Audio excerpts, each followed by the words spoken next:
बहुत समय पहले की बात है।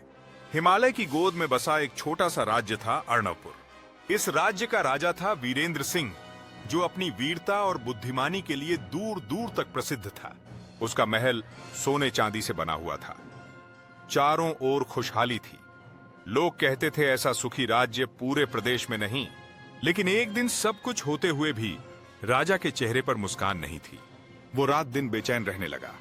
दरबारियों ने पूछा, महाराज सब कुछ तो है, आपके पास शक्ति धन सम्मान, फिर चिंता क्यों? राजा बोला, यही तो समस्या है, मेरे पास सब कुछ है, फिर भी मन खाली लगता है। ना नींद आती है, ना सुकून मिलता है। क्या यही जीवन का उद्देश्य है? दरबारी चुप रहे, क्योंकि किसे पता राजा की बेचैनी का इलाज कहां मिलेगा। एक सुबह राजा शिकार पर निकला। सूरज अभी अभी पहाड़ों के पीछे से झांक रहा था। ठंडी हवा बह रही थी, पेड़ों पर पक्षी चहक रहे थे। राजा घोड़े पर सवार था, मन में गहरे विचार चल रहे थे। वो सोच रहा था, मेरे पास इतना सब कुछ है, फिर भी दिल क्यों भरा नहीं लगता। तभी जंगल के बीच में उसे एक साधु बैठे दिखाई दिए। साधु बहुत शांत थे, न कोई गहना न वस्त्र का मोह, बस एक झोपड़ी पास में जलता दीपक और चेहरे पर गहरी मुस्कान। राजा रुक गया। उसने सोचा, शायद इस व्यक्ति के पास वो शांति है जो मैं ढूंढ रहा हूं। राजा घोड़े से उतरा और साधु के पास पहुंचा। साधु मुस्कुराए। स्वागत है राजन, आप यहां कैसे? राजा ने आश्चर्य से पूछा, आप मुझे जानते हैं? साधु हंसे। राजा हो या प्रजा, जब मन बेचैन हो तो चेहरा खुद बता देता है। राजा ने सिर झुकाया। आप सही कह रहे हैं साधु महाराज, मेरे पास सब कुछ है, फिर भी मन खाली है। मेरे पास धन है पर शांति नहीं। साधु बोले, राजन अगर तुम सच में शांति चाहते हो तो 3 दिन मेरे साथ रहो, पर एक शर्त है, तुम्हें राजा की तरह नहीं, एक साधारण व्यक्ति की तरह रहना होगा। राजा ने बिना झिझक कहा, मैं तैयार हूं। पहले दिन साधु ने राजा को जंगल से लकड़ियां लाने को कहा। राजा ने कभी हाथ से कोई काम नहीं किया था। उसने सोचा, इतना आसान काम मैं कर लूंगा। लेकिन जंगल में कांटे, पत्थर, कीचड़, सब उसका मजाक उड़ाते लग रहे थे। हाथों में छाले पड़ गए, धूप में पसीना बहने लगा। राजा थक कर बोला, साधु महाराज ये तो बहुत कठिन काम है।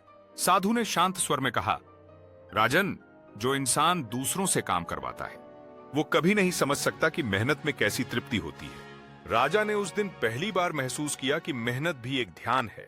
शाम को जब वो लौटा, उसके चेहरे पर थकान थी, पर मन में एक हल्कापन भी था। अगले दिन साधु ने राजा को कहा, आज हम भोजन नहीं करेंगे। राजा चौंक गया। भोजन नहीं क्यों महाराज? साधु मुस्कुराए, कभी कभी भूख शरीर को नहीं, आत्मा को जगाती है। दिन चढ़ा, सूरज सिर पर आ गया और राजा का सिर घूमने लगा। उसे लगा वो अब और नहीं सह पाएगा। तभी साधु ने कहा, राजन, जब हम राजमहल में भूखे को देखते हैं तो सिर्फ दया करते हैं, पर जब खुद भूख महसूस होती है तो हम समझते हैं कि दया नहीं, करुणा क्या होती है।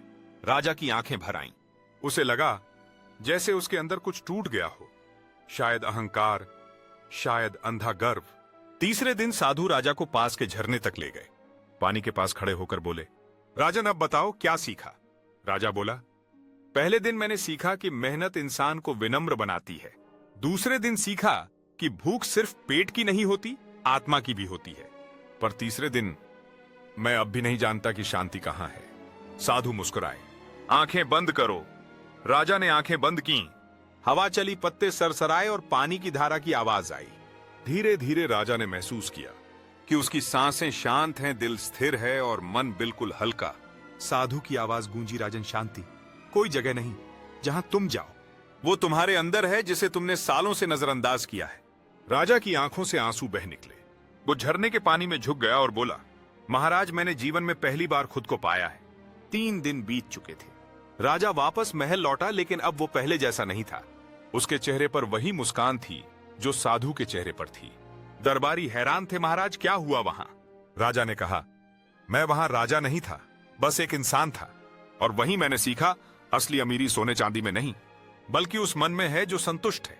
उस दिन से राजा ने दरबार में एक नियम बना दिया, हर हफ्ते एक दिन वो खेतों में जाकर मजदूरों के साथ काम करेगा, लोगों से मिलेगा, उनकी बातें सुनेगा और रात को साधु के शब्दों को दोहराएगा। शांति कोई वस्तु नहीं, एक अवस्था है। कई साल बीत गए। राजा बूढ़ा हो गया, पर उसका चेहरा अब भी चमकता था। एक दिन उसका बेटा राजकुमार बोला, पिता, आपने कभी युद्ध में हार नहीं मानी, फिर भी सब आपको शांत राजा क्यों कहते हैं? राजा मुस्कुराया, क्योंकि असली जीत दूसरों पर नहीं, अपने मन पर होती है। तलवार से जीता गया राज्य कुछ साल टिकता है, पर संयम से जीता गया मन अमर हो जाता है। एक शाम जब सूरज डूब रहा था, राजा ने अपनी आंखें बंद की और उसी साधु की आवाज याद आई। राजन, शांति कोई मंजिल नहीं, वो रास्ता है जिस पर चलना ही जीवन है। राजा के चेहरे पर हल्की मुस्कान थी। महल के बाहर वही झरना बह रहा था।